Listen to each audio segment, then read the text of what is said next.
All right, ladies and gentlemen, welcome back to the channel. We're talking about the Minnesota Vikings in today's video. 4 straight victories, 9-2. The Minnesota Vikings are 9-2.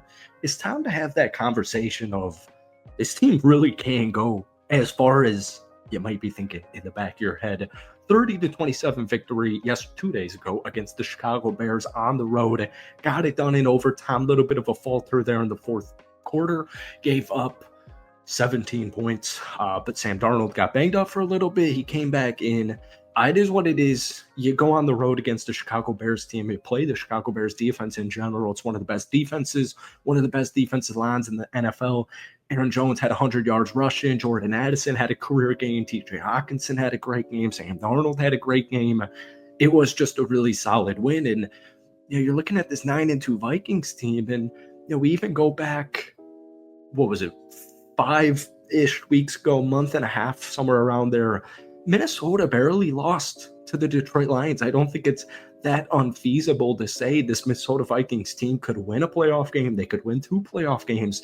And if you're battling it against a team like the Detroit Lions, a divisional foe, honestly, man, anything really can happen. It looks like 3 NFC North teams are going to be making the playoffs this year, and you always play each other hard. So doesn't necessarily get that easy. We were talking about this last week with the Vikings. You have Arizona next Sunday, then you've got the Atlanta Falcons, one more matchup against the Bears, one more matchup against the Green Bay Packers, the Detroit Lions, and also the Seattle Seahawks. So every win matters. I don't care if it's ugly against Jacksonville. I don't care if it's ugly against Indy or Tennessee or even the Chicago Bears in the fourth quarter. I'm going to take these wins. So, folks, welcome back to the channel. Obviously, we're talking about the Minnesota Vikings. Hit that like button, hit that sub button if you haven't already. Vikings fans, we could try and get this video to 300 likes, guys. That would mean more than you actually can understand. So, the Vikings actually had, and once again, Chicago Bears, very good defense. My Green Bay Packers almost lost to them in Soldier Field 2 weeks ago.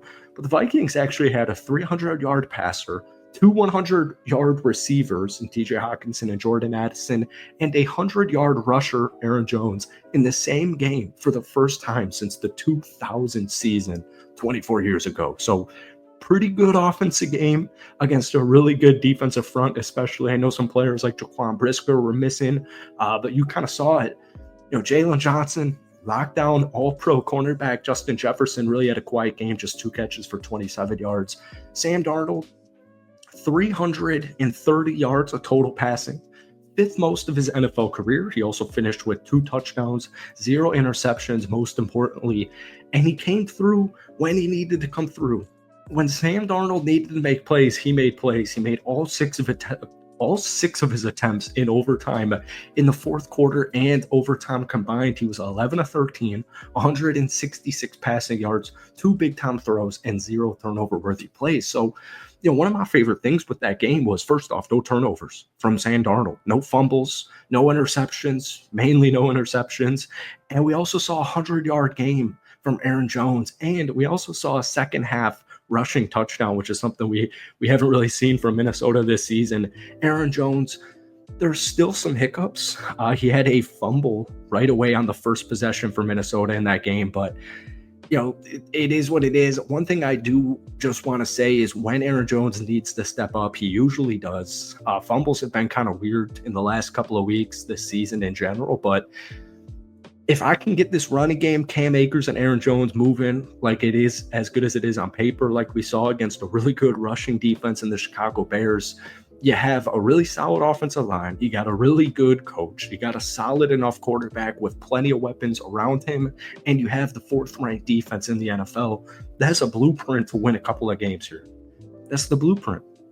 Now, Detroit does look pretty unbeatable at this current point in time, but keep in mind, man, you're only a game behind them, and you got a road matchup in Week 18. So that game could come down to, I don't want to get too far ahead, but you never know. It could be coming down to the NFC North. It could be coming down to a playoff or a home playoff game. It could be coming down to, who even knows, to the 1st seed in the NFC. I'm just saying, this is probably the most slept on 9-2 football team I've ever seen. And we talked about it last week. It's nothing like the 2022, kind of luckier Minnesota Vikings team. It is nothing like that.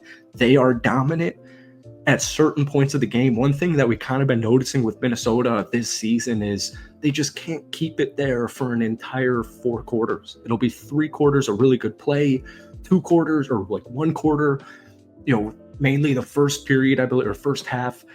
First period was hockey. First half, Minnesota could be up, like you're up against my Green Bay Packers, 28-3 or 28-0, and the game just ends way too close. And that's kind of how this Bears game is. But keep in mind, the reason Chicago even had an opportunity was, and you never see this, there were 2 of them this week. They converted an onside kick. I think Johnny Munt, I think it hit his leg. So got to clean that up. But that's stuff you just don't really see. Minnesota should have easily been able to take care of this in regulation. But thankfully, they won the game. I feel like typically these are games the Minnesota Vikings lose. Jordan Addison, he had such a quieter start to the season, considering he had such a talented rookie year. He had a career-high 8 catches for 162 yards and a touchdown. Pretty much was like 2 yards. He was like a yard away twice from having 3 touchdowns. So just getting that out there. TJ Hawkinson is back. And you just have to keep in mind, Justin Jefferson, the best wide receiver, at least the second best. I'm not here to ruffle any feathers. I think JJ is the best wide receiver in the NFL, but everyone's got an opinion. You have TJ Hawkinson, one of the most reliable tight ends in the NFL. You got Jordan Addison. You also have Jalen Naylor, who caught another touchdown catch yesterday or 2 days ago against Chicago. You got Aaron Jones. You got Cam Akers. You got Sam Darnold. This offense, like we've seen it, it's still 10th in scoring. They can put up points.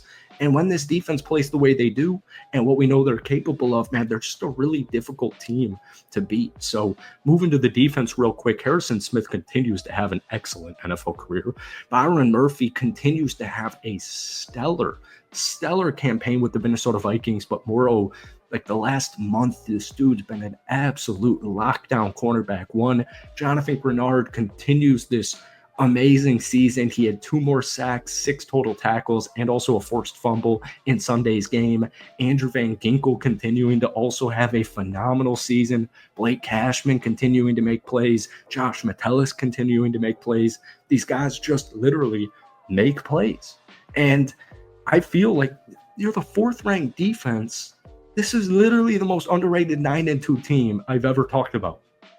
I mean, this never happens. The Minnesota Vikings are 9-2. Even if some of these wins aren't crazy blowouts, they're still 9-2. And that second loss against the Rams was on a short week on the road, Thursday Night Football, coming after that physical loss to the Detroit Lions. So that's it for today. I got to hit the road. Happy Thanksgiving. We'll definitely see you guys before Sunday. But thank you for watching. Hit that like button. Hit that sub button for daily NFL content. But guys, give me your thoughts on this 9-2 Minnesota Vikings team down below. Peace.